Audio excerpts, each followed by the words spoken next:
So welcome to you all, both family and friends, especially those who have travelled a very long way to be here on this rather special day of celebration of my father Patrick Nally's 80th birthday. Now, an after-lunch or a dinner speech, really, it should be long enough to cover the subject, rather like a lady's dress. It should be long enough to cover the subject, and short enough to remain interesting, and I hope I won't detain you too long. Welcome also to this historic building. It's a lovely building indeed, and it's played its part, this Irish club, in the progression of the Irish people in this United Kingdom. It's a club rather like the Irish rugby team. It is a club for all Ireland, regardless of politics or religion. And let us, at this particularly historic time, let us hope that we can look forward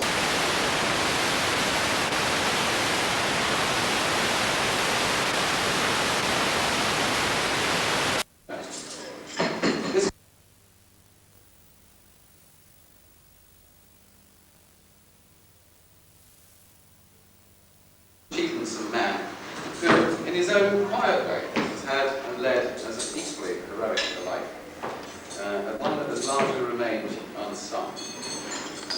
Everybody's life is a journey. When we begin, we are uncertain as to its likely course, but it doesn't daunt us. It's in our nature to go forward with hope for the future, in quiet anticipation and excitement of the unknown that stretches before us. Briefly, if I may, I'm going to take you through some moments of my father's journey through life.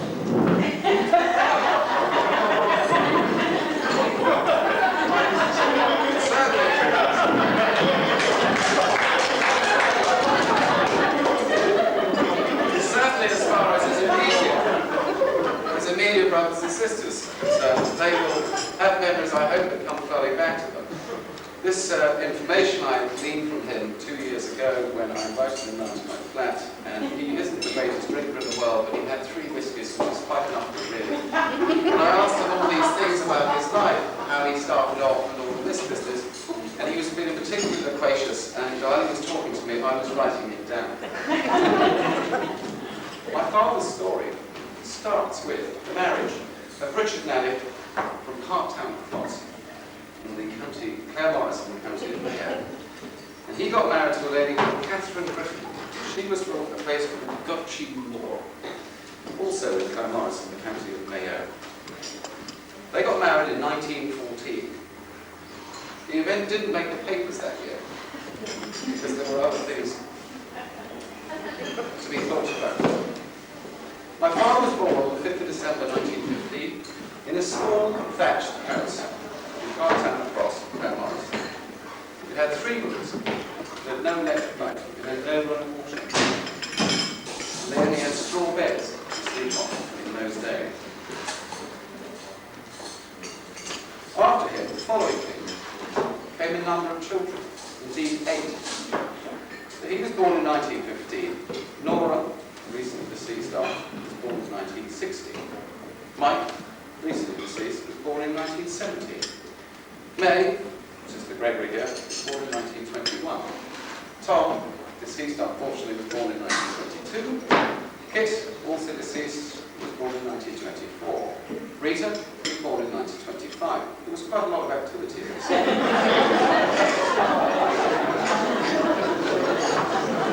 We now get to the younger ones of the family, 2 in number. Sheila here, was born in 1927. And the handsome fellow over here, Dick, Richie, or whatever you like to call him, the baby, was there. He was born in 1929, and after that they stopped doing this. Not much happened in the first 5 years of my father's life. But he started at a school at a place called Loch Namon, which was a country school way out in the country. He started school in 1920. He then went to the town school, Talent School, in 1927. Ireland was a very poor place at this time. And he had to walk 3 miles to school every day, 3 miles back. At that early age, without any shoes, and he only walked in bare feet because they used to have to spare shoes for special days, like a Sunday. Now, in those days, very few people, especially country people, could afford to pay for their education. The town people, who had tradesmen and shops and all the rest of it, were able to pay. The country people couldn't, but they had a right to education. And in the winter, as part of their payment, they would bring turf to school. And the turf was there to fuel the stove. And my father, and indeed many of his brothers and sisters will probably remember, they brought turf to the school. And for their pains in firing up this stove to generate heat in winter, being country people, they'd fire the stove, but they were then made to sit at the back to imagine what it was like to be warm. In 1929, he left school at 14, and he went to work at a place called Tierley's in Claremont. Tierley's was a grocer and a bar.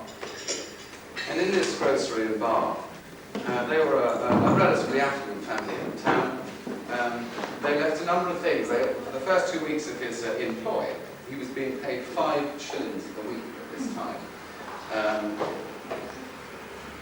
To test him out, they would leave money, chocolates, and things around to see whether in fact he'd pick them up and pocket them. But my grandfather, his father, always said to him, never do this. They would test you. And so he would pick up the chocolates and he'd pick up the money and he would give it back to them. And so that lasted for 2 weeks. He demonstrated at a very early age that he's an extraordinarily honest man. And he had this job. His second job, because he didn't like working in this shop, was drawing water from the steamrollers in Ireland. They were just beginning to build tar roads. He drew water to the steamrollers who were working out at the quarry, Dillon's quarry, in fact. Dillon's quarry down the Bow Road, which is very close and near to the convent. And at that time, in 1929, he was paid a princely sum of 5 shillings a day. They were damn good wages. 1935 sees him working with. There was a depression in 1929. Ireland came out particularly bad. It was isolated from the rest of the world. It was isolated at that time from the United Kingdom. And there was what was called the economic war. Ireland suffered very badly. In 1930, there was no work. He went to work for a family called the Cosgrove family. The Cosgroves were farmers. Bearing in mind that I told you about how many children were coming along and there were only 3 rooms in the house, there was a degree of overcrowding beginning to build up. So my father worked for the Cosgroves farming, winter and summer. And he lived in, which gave a little bit of space for the ones that were coming after him.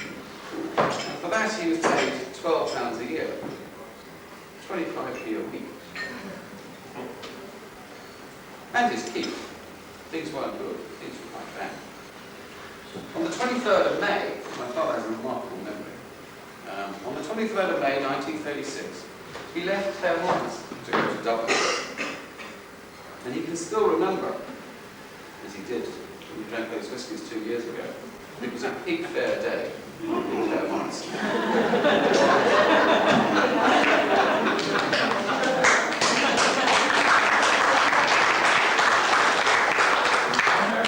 And there was a fellow, a near neighbour of ours, called Paddy Naven, and a fellow called Jack Kenny. Now Jack Kenny, he was on the central committee of the GRR, and he was a mayor now, and he was down there in Dublin with all the big bucks. And so he got my father a job, building the Cusack stand at Crow's Park in Dublin. And this was his first glimpse of a big city. He lived in a place called 90 Fitzroy Avenue. Indeed, Seamus, I believe, you took him there to see his old digs. He was paid 1 3 an hour, 2.50 a week.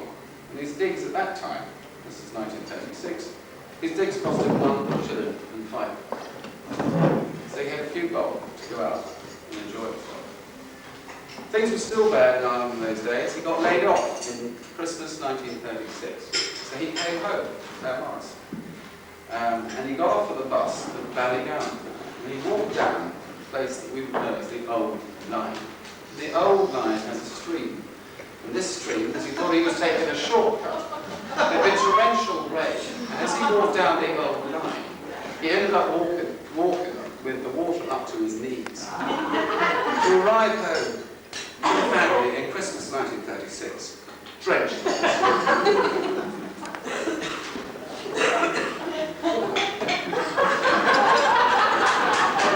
All going back to you now.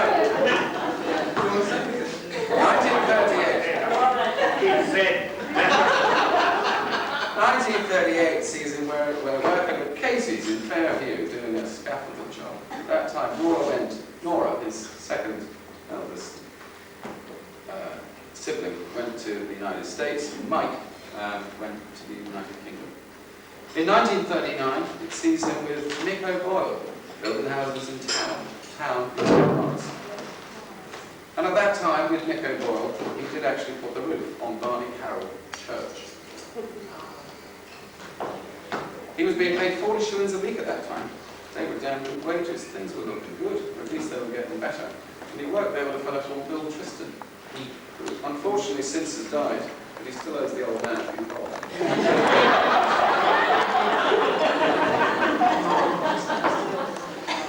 June 1940, and where is he now? And Paddy. June 1940, there's a town called Ballon Road, and he had a job with the county council, and he was made a ganger. That meant he controlled working gangs of working men, and his job was there to clean the River Road, which runs through Ballon Road. And in order to do that from Claremorris, every day he would have to ride on a bicycle 12 miles there and 12 miles back, and he had to be there at 8 o'clock in the morning. That explains the extraordinary calf muscles my father has. And it was in Cross Boyne, in fact, Peter. So now I've pinpointed it. In 1941, the war was in progress, and there was compulsory tillage in Ireland. 25% of the land had to be put down to seed, and it had to be put down to corn and wheat and all the rest of it. And in Claremorris, like any other town in Ireland, they had a programme where 25% of the land was to do this. My father was given the job of overseeing this, looking after it, working. Father Malone was the chairman of the committee in Claremorris at that time. And my father made sure that the tillage was done, the seed was harvested, and the seeds eventually went to the bacon factory in Claremorris, where they were used. What were they used for? For all the people that contributed towards it, it was divided out amongst them. They didn't want to see it anyway, but they sold it back to the government. In 1942, in this very extraordinary career that he's had, he briefly became a boxing promoter.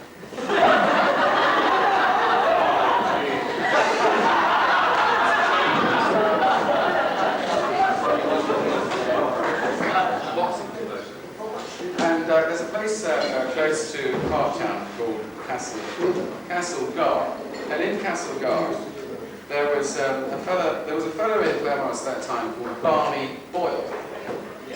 And my father and Barney Boyle, and this was in the middle of the country. There was a fellow in town called Vague who was apparently pretty good with his fists and all the rest of it, and they decided they would have a boxing match. So they were going to have this boxing match in Castlegar.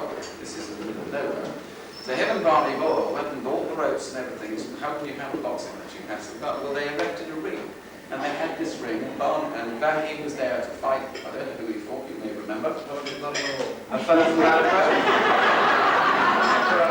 Ballon Road people are over there.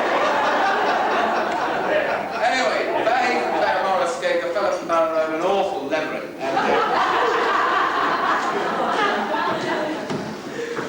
1943, well, that season. He's laid off. He was working up to this time at the bacon factory in Claremorris. He's laid off at the bacon factory, so he has to make the decision, the historic decision. He has to go, like so many Irish people had before. And so, he came to the United Kingdom, and he came to the United Kingdom via Dublin and Belfast. Whereupon he got up on a boat. He got on a boat. And this boat was going to Glasgow.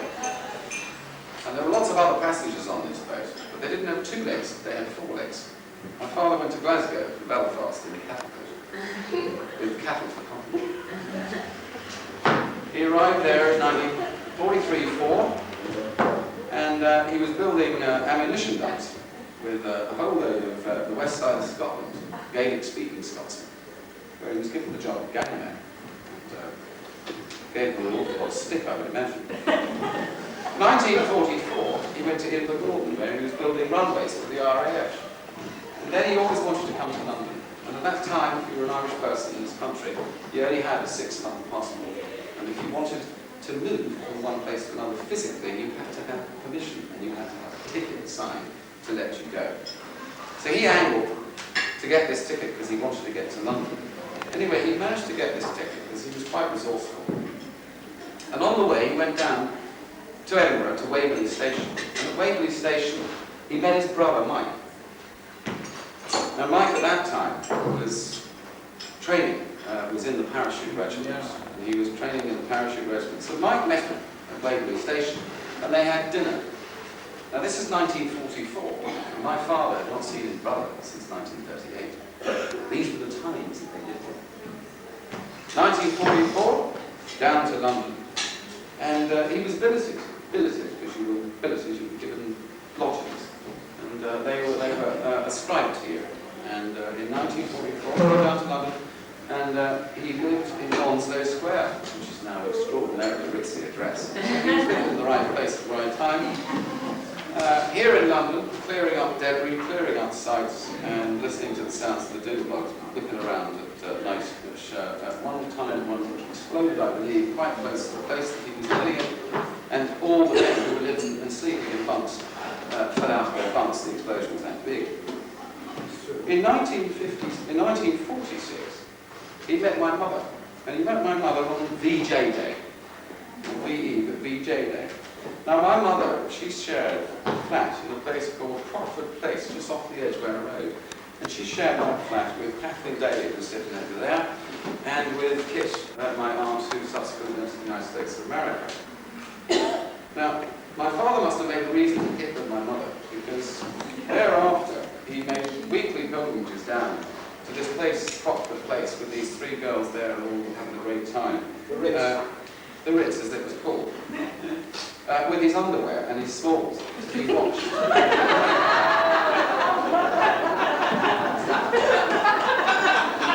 So one of us had taken a pretty immediate liking to him. Indeed, Kathleen Daly and indeed my aunt had to sit in this flat with the coal fire being stoked up and my father's underwear on the line over the fire. That's love for you. Mum at that time worked at Lyons Corner House. She was. You didn't tell him how I stopped him bringing the washing. Well, you can add to that now. I put some lace. I that's it. Stand up and tell us. I sewed some black lace around the bottom of his pants.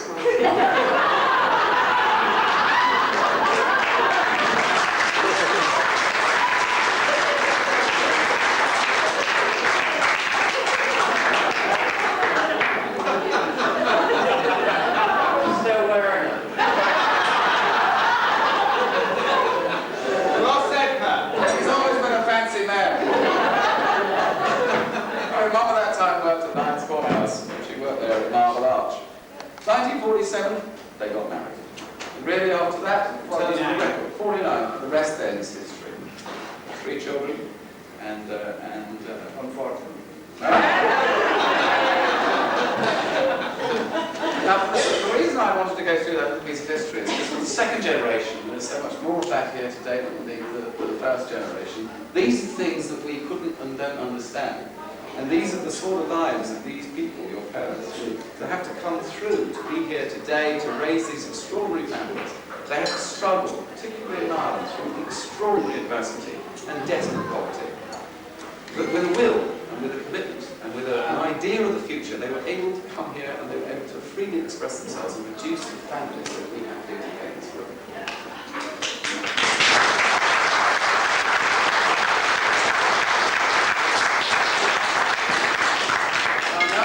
Myself in the second generation. As we all know, because we are the second generation, we know the parents are the bones on which children sharpen their teeth. A bit of advice too. Never ever hold your parents up to content, because you're their child. And it's just quite possible that one day you may take after them. Now they say that when you're truly old, especially if you're a man, you start to forget your specs. You spend your declining years saluting strange women and grandfather clocks. Dad, all I can say is there's no sign of that in you yet.